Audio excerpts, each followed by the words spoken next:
आज के क्लास में हम ग्रामर के रिलेटेड संधिगळु पढ़ेंगे। उस संधिगळु में कन्नड़ संधि, उस कन्नड़ संधि में लोप, आगम, आदेश संधि। एक्चुअली संधिगळु बोले तो क्या, हम किसको संधि कहते हैं? कन्नड़ संधि में 3 टाइप के संधि हैं, लोप संधि, आगम संधि, आदेश संधि। सबसे पहले संधिगळु का डेफिनेशन, ಕೆಳಗಿನ ಪದಗಳನ್ನು ಗಮನಿಸಿ। पहले एग्जाम्पल दे रहा है, उसके बाद में समझा रहा है। ಗುಂಡಿಕ್ಕು, ಹೊಲವನ್ನು, ಹೊಸಗನ್ನಡ ಇವುಗಳನ್ನು ಬಿಡಿಸಿ ಬರೆದಾಗ गुंडू प्लस इक्कू गुंडिक्कू, स्वर है वहाँ पे ऊ और ई, वो गुंडिक्कू हो रहा है। इसी तरह ಹೊಲ प्लस अन्नु ಹೊಲವನ್ನು, अ और अ आ रहा है, लेकिन ಹೊಲವನ್ನು वो यहाँ पे ऐड किया है नया। ಹೊಸ प्लस कन्नड़ ಹೊಸಗನ್ನಡ। तो ये किस तरह से ये अल्फाज बने और हम किसे संधि कहते हैं? ಈ ಮೇಲಿನ ಶಬ್ದಗಳನ್ನು ಕೂಡಿಸಿ ಬರೆದಾಗ ಅವುಗಳ ಮಧ್ಯ ಅಕ್ಷರಗಳು ಕಾಲ ವಿಳಂಬವಿಲ್ಲದೆ ಸೇರಿ अर्थपूर्णवाद पद ದೊರೆಯುತ್ತದೆ। ये खुले अल्फाजों को जो हम मिलाते हैं मीनिंग के साथ, जब वो मिलता है, ऐसे अल्फाजों को हम संधिगळु कहते हैं। इसी तरह संधि का एक दूसरा डेफिनेशन भी है, ಎರಡು ಅಕ್ಷರಗಳು ಕಾಲ ವಿಳಂಬವಿಲ್ಲದೆ परस्पर ತಮ್ಮಲ್ಲಿ ಕೂಡುವುದಕ್ಕೆ संधि ಎನ್ನುತ್ತೇವೆ। दो अल्फाज आपस में बगैर टाइम को वेस्ट किए हुए वो आपस में मीनिंग के साथ मिल लेने वाले अल्फाजों को हम संधिगळु कहते हैं। जैसा कि यहाँ पे बताया गया है, ಹೀಗೆ ಎರಡು ಶಬ್ದಗಳು ಕಾಲ ವಿಳಂಬವಿಲ್ಲದೆ ಒಂದೆಡೆ ಅರ್ಥವತ್ತಾಗಿ ಒಂದಾಗುವುದಕ್ಕೆ ಸಂಧಿ ಎಂದು ಕರೆಯುತ್ತಾರೆ। जैसा मैं डेफिनेशन आपको बताया। ಈ ರೀತಿಯಲ್ಲಿ ಶಬ್ದಗಳು ಒಟ್ಟು ಸೇರಿದಾಗ ಅಥವಾ ಸೇರುವಾಗ ಮೂಲ ಪದಗಳ ಅರ್ಥಕ್ಕೆ ಯಾವ ಲೋಪವೂ ಬರಬಾರದು। ಅರ್ಥಕ್ಕೆ ಲೋಪ ಬರುವುದಾದಲ್ಲಿ ಸಂಧಿ ಮಾಡಬಾರದೆಂಬ ನಿಯಮ ಉಂಟು।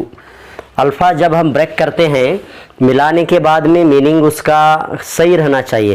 अगर मीनिंग उसका बिगड़ रहा है तो वो संधि नहीं कर सकते। में हर अल्फाज संधि नहीं बनती, कुछ ऐसे अल्फाज होते हैं जो संधि बनते हैं। ಹೀಗೆ ಸಂಧಿ ಆಗುವಾಗ ಸ್ವರದ ಮುಂದೆ ಸ್ವರ ಇದ್ದು ಸಂಧಿ ಆದರೆ ಅದು ಸ್ವರ संधि। स्वर के सामने अगर स्वर आकर संधि बन रहा है तो हम उसको स्वर संधि कहते हैं। ಸ್ವರದ ಮುಂದೆ ವ್ಯಂಜನ, ವ್ಯಂಜನದ ಮುಂದೆ ಸ್ವರ ಅಥವಾ ವ್ಯಂಜನ ಇದ್ದು ಸಂಧಿ ಆದರೆ ಅದು ವ್ಯಂಜನ संधि। व्यंजन के सामने व्यंजन आया या स्वर के सामने व्यंजन आया तो उसको हम ವ್ಯಂಜನ ಸಂಧಿ कहते हैं।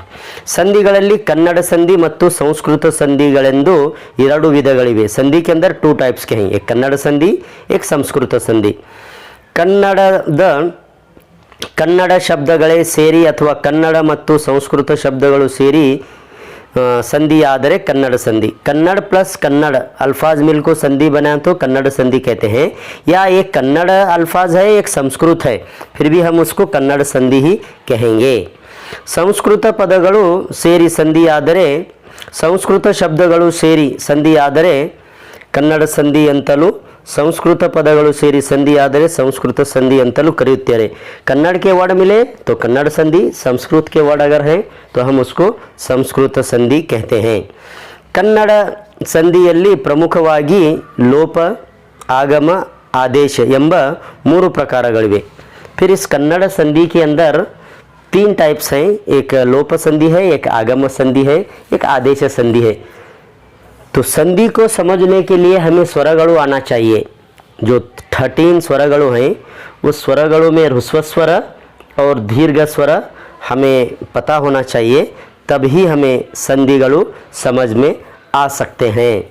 तो संधि बोले तो आपको पता हुआ होगा, 2 अल्फाजों को आपस में हम मीनिंग के साथ मिलाते हैं, ऐसे अल्फाजों को हम संधि कहेंगे। उस संधि के अंदर एक कन्नड़ संधि है, एक संस्कृत संधि है। कन्नड़ के वर्ड आए तो कन्नड़ संधि, संस्कृत के वर्ड आए तो संस्कृत संधि। फिर इस कन्नड़ संधि के अंदर 3 टाइप हैं, लोप संधि, आगम संधि, आदेश संधि। हम इन तीनों संधि को देखेंगे आज के क्लास में। लोप, आगम, आदेश, उसके डेफिनेशन और उसके एग्जाम्पल्स को देखेंगे। गौर से इसको सुनेंगे और प्रैक्टिस करेंगे आप बार बार लिख कर, तो आपको बहुत आसानी के साथ समझ में आएगा, उतना भी मुश्किल नहीं है।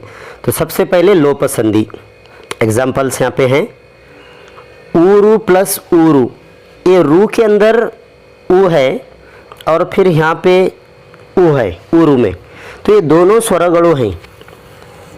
तो जब मिलाते हैं तो ऊरूरू यानी पूर्व पद का आखिरी वर्ड कैंसिल हो रहा है। यहाँ पे फर्स्ट आने वाला जो है उस पूर्व पद कहते हैं, बाद में आने वाला उत्तर पद। जैसा ऊरू, जो फर्स्ट का ऊरू है वो पूर्व पद, बाद का जो ऊरू है वो उत्तर पद इजिकल टू संधि पद।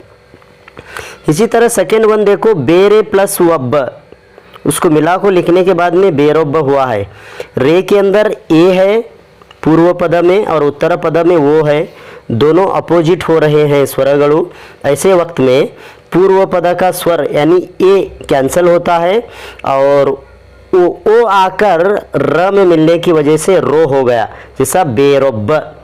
इसी तरह अल्ली प्लस अल्ली, पूर्व पद में ई है और उत्तर पद में अ है, दोनों स्वरगणु आ रहे हैं। मिला को लिखते जब हमें कैंसिल करना होता है, पूर्व पद का आखिरी वर्ड ई कैंसिल होता है, अल्लल्ली होता है। तो इसका डेफिनेशन देखो यहाँ पे क्या है।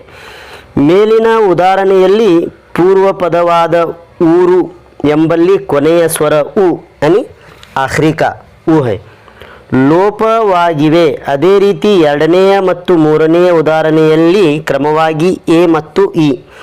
फर्स्ट के एग्जाम्पल में वो कैंसिल हुआ है, सेकंड के एग्जाम्पल में ए कैंसिल हुआ है, थर्ड के एग्जाम्पल में ई कैंसिल हुआ है। लोप का मतलब कैंसिल करना, निकालना। कौन सा निकालना? पूर्व पद का फर्स्ट वर्ड, पहले आने वाला पूर्व पद, बाद में आने वाला उत्तर पद। अब डेफिनेशन देखो क्या बता रहा है यहाँ। स्वरद मुंदे स्वर बंधु, स्वर के सामने स्वर आकर, जैसा कि यहाँ पे आ रहा है ऊरू में, देखिए अब ऊ ऊ।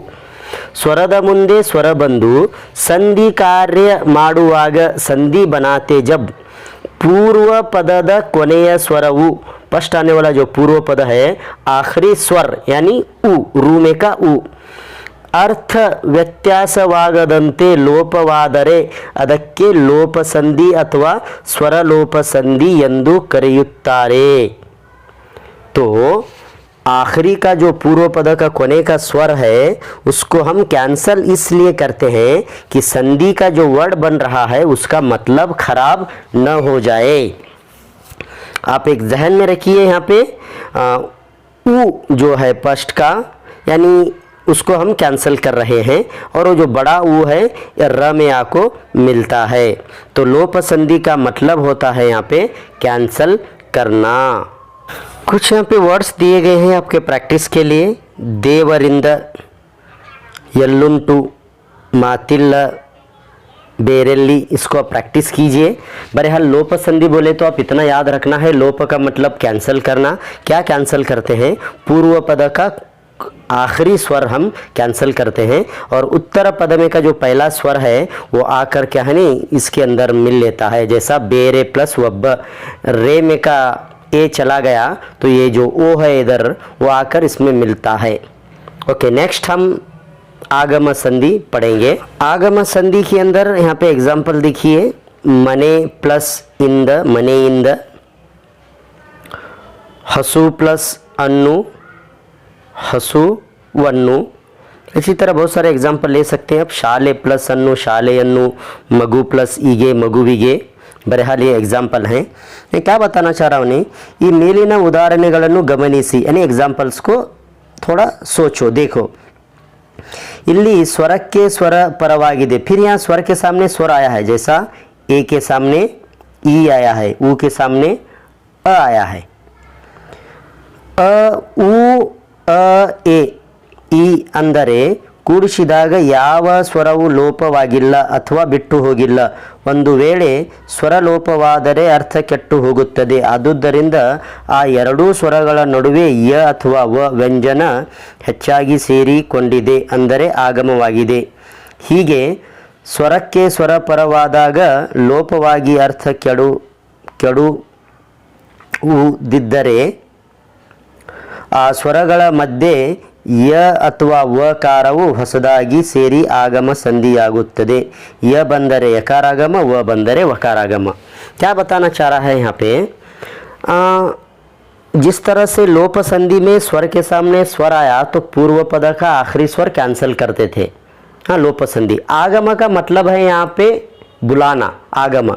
दो वर्ड आते हैं सिर्फ, एक य आता है, एक व आता है। यहाँ भी स्वर के सामने स्वर ही होते हैं, लेकिन किसी को निकालते नहीं हम, यहाँ दूसरा लेते हैं दो वर्ड मीनिंग के हिसाब से।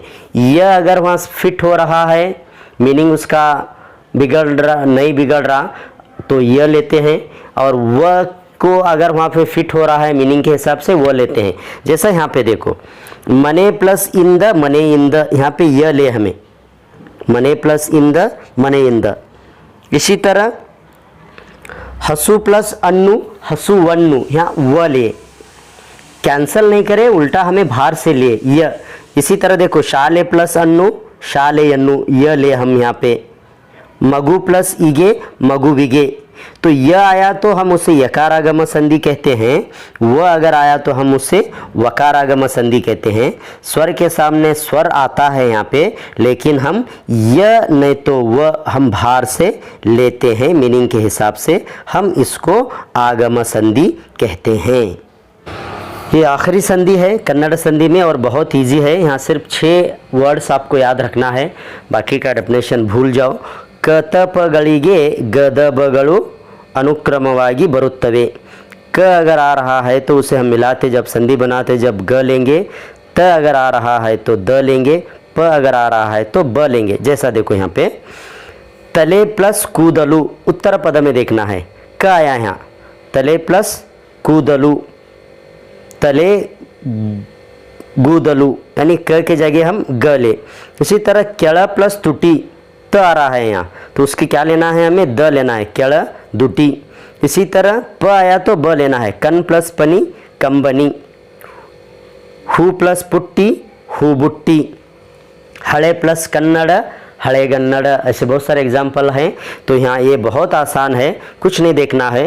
क के जगह में ग लेना है, त के जगह में द लेना है, प के जगह में ब लेना है, तो इसे हम आदेश संधि कहते हैं, और इसे गदबादेश संधि भी हम कहते हैं। तो ये थे संधिಗಳು, बहुत इजी थे। एक मर्तबा मैं फिर तीनों संधि रिपीट करूँगा, उनके डेफिनेशंस। जो फर्स्ट हम जो देखे लोप संधि, लोप का मतलब है कैंसल करना, तो स्वर के सामने स्वर आता है, पूर्व पद का आखिरी स्वर को हम कैंसल करते हैं। नेक्स्ट जो है वो आगम संधि, यहाँ भी स्वर के सामने स्वर आता है, लेकिन आगम का मतलब बुलाना, कैंसल नहीं करते, हमें नए 2 वर्ड यहाँ पे ऐड होते हैं मीनिंग के हिसाब से। य नहीं तो व, य आया तो यकारागम संधि, व आया तो वकारागम संधि। अब आदेश संधि में 6 वर्ड आपको याद रखना है। क त प, क के जगह में ग, त के जगह में द, प के जगह में ब। तो ये बहुत इजी है, आप 1-2-3 मर्तबा सुनेंगे, दूसरे अल्फाज को लेकर आप कोशिश करेंगे तो बहुत आसानी के साथ आपको समझ में आ जाएगा। फिर हम आगे के क्लास में इसी संधिಗಳು यानी दूसरे संस्कृत संधि को हम पढ़ाएंगे। आप जितना प्रैक्टिस करोगे संधिಗಳು तो आप उसके अंदर एक्सपर्ट हो जाओगे। ये बहुत इजी है, प्रैक्टिस पर डिपेंड है।